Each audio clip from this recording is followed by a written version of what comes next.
Peace Negotiations, Chapter 3, Part 2. What many didn't realize is that while Equestria was officially a diarchy, its two rulers did not have equal power. I had asked Celestia about it once, and she explained that there were multiple reasons behind it.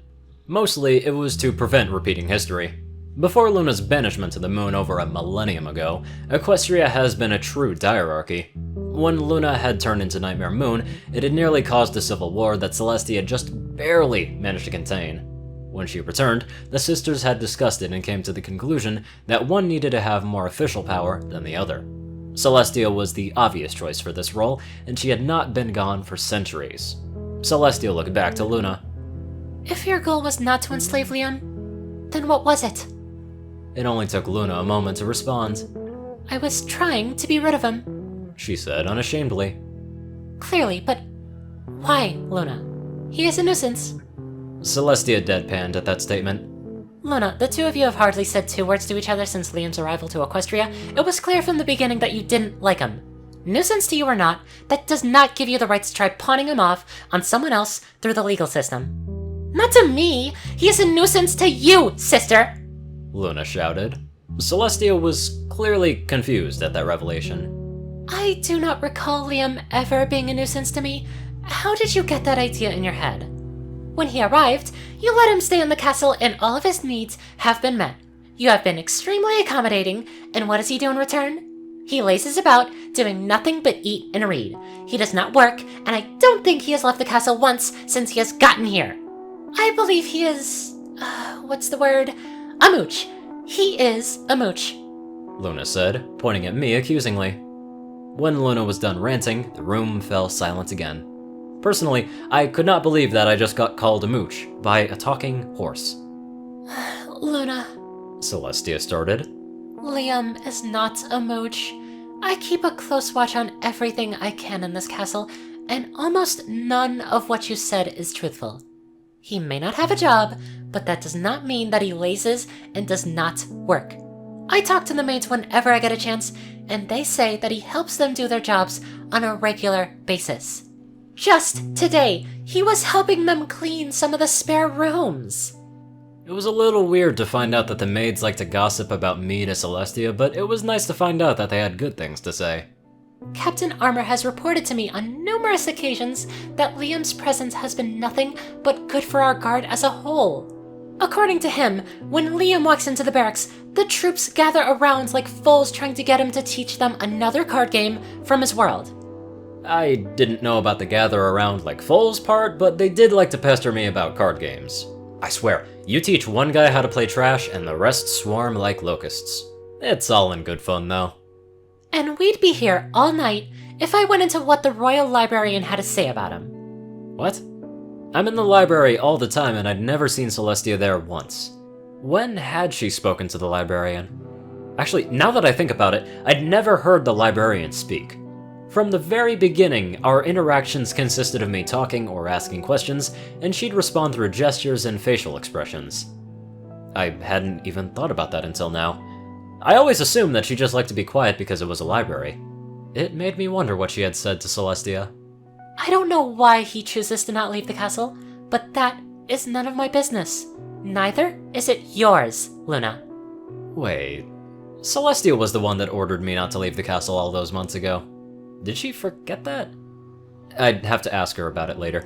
Now didn't seem like a good time. Luna finally got a word in. Even so, sister, he selfishly takes up the little free time that you have. He is no better than those so-called nobles that infest the city. Celestia looked baffled for a moment before her expression shifted slightly to... Wait, was that anger? I'd never seen Celestia angry before. Luna, Liam is my friend. That is what friends do. They spend free time together when they can. Between the endless political meetings and whining nobles I have to deal with on a daily basis, it is nice to be able to speak to a friend and joke around for a few minutes. How many friends do you have, Luna? The question seemed to catch everyone off guard. Myself included. Luna sat stunned for a second, stumbling for a response to the biting question. She was about to speak, but Celestia beat her to it. Let me correct myself. How many friends do you have that aren't one of the elements of harmony? That seemed to shut Luna down real quick. She didn't try to speak. She just sat there, in frustrated silence. When Celestia didn't get a response, she sighed and continued. Luna, you do nothing but work. You're either handling night court or doing paperwork in your room. You're so cooped up. I'm worried that you aren't able to see what's happening around you at times, and this incident only confirms my suspicions. As such, it seems I'll have to do something similar to what I did with Twilight. I think you need to take some time off and make some friends to spend time with. But, sister! And you can start by befriending Liam here, since you so clearly misjudged him.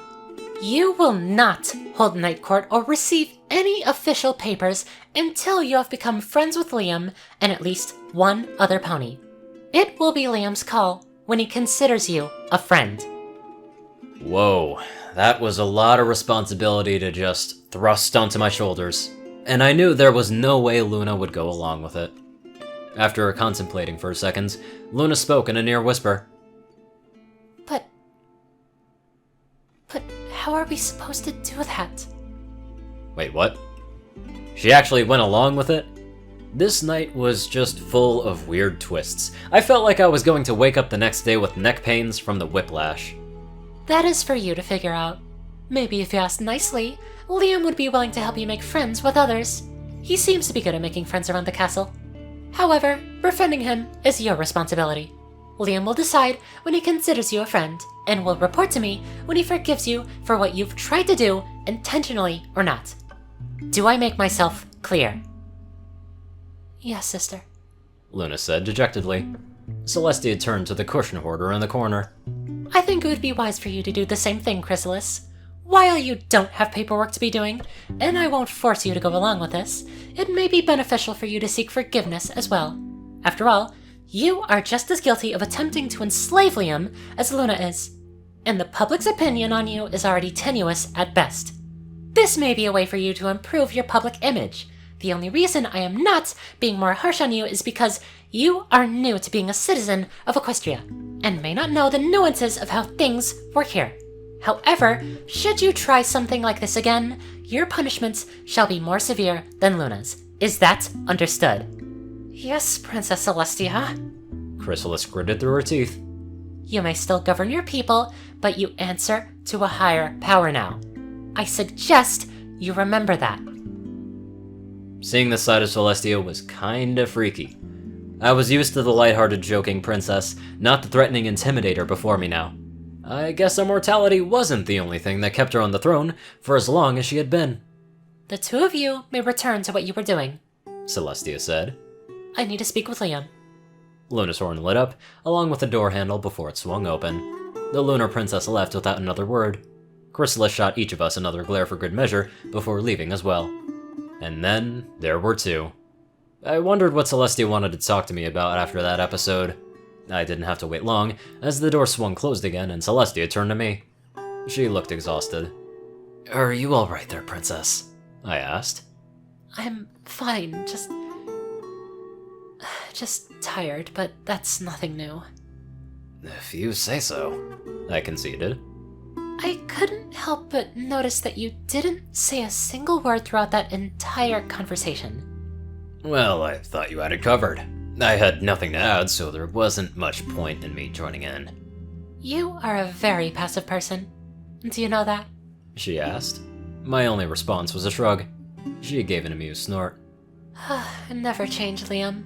Sometimes I think more ponies should be passive actors. Too many active roles just adds to the chaos of the situation.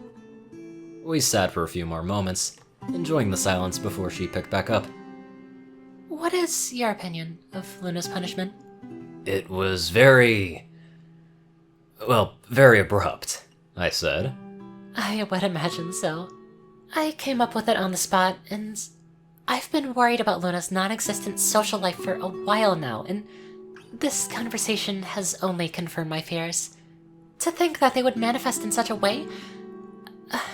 I'm sorry that you were involved in this, Liam. Something like this should have never happened in the first place. Saying it's okay didn't seem like a smart thing to do, so I said nothing. I'm also sorry for involving you further with Luna's punishment. It was a spur-of-the-moment decision. I didn't think that you would mind, but I still should have asked if you were okay with it. And if you don't want to, you don't have to. It's fine. It'll give me another way to spend my free time, I guess. I think that was the first time I've ever seen you get angry. Admittedly, it doesn't happen that often, but Luna's always had a knack for pushing my buttons. Yeah, I get that. Siblings have a way of getting under your skin like no other. She giggled at that. It was good to see Celestia back to her fun-loving self. Oh, that they do. Knowing you for as long as I have, I know that you're the type that's quick to forgive, but I ask that you don't immediately let Luna off the hook. Make her work for it. It'll be good for her to be out and about trying to make friends, and she's very abrasive at times, but I hope that you two come to enjoy each other's company in the future. If you need anything, or she gets out a hoof, come talk to me. Alright, I said simply. She stood and stretched, flexing her wings slightly to work out the kinks. She tossed the cushion that she had been using back with the rest. I suppose that I should hit the hay. Some of us have a kingdom to run, and a giant fireball to fling into the sky every morning. She jabbed. Feel free to stay here and read as long as you'd like. I trust that you won't go snooping through my desk, not that I keep anything important there anyway. Those stacks of papers are mostly just written complaints from the nobles that I use as tinder for the fireplace. And with that confession, she was gone. I had a feeling I was forgetting something, but I wasn't sure what. Assuming that it wasn't that important if I'd forgot it, I shrugged it off. I got comfy on the cushion that I had sat on, and didn't feel like moving at the moment. So, I decided to take Celestia up on her offer of letting me stay to read. I cracked open the book I'd chosen from the bookshelf, and she had been right. There was a lot of lingo in there. Half an hour later, I gave up trying to decipher the mess of legal jargon, and returned the book and cushion to their original spots before heading for the door myself. As soon as my hand touched the handle, I remember what I'd forgotten. I never asked Celestia about me not being allowed to leave the castle. Oh well. There would be plenty of opportunities to inquire about it later. For now, I just needed to head back to my room with the intent of getting a good night's rest. I wonder if Luna is actually racist to humans. God, it's fucked up. Anyway, I'd love to give a very special thank you to my sweet, sweet donators. Top donator, Dash of Evergreen, Peter Coulthard, Dresdon, Dospo, Runescythe9852, CourierCruz CI, Delta Omega, Ryanny Dragonwolf, Gaggy, Secret Moon, Tall Brasha, The Toilet Snake, Soul Dragon, Starlight Glimmer, Squiddy Boy, David D. Sanchez, Trey, Pokekiller Zach, Dak Britton, Joe Piercy, Alex F., Rainbow Dash, James Dalton, and Teal K. Anderson. Thank you all very much for watching this video, live life to the fullest, and make some friends.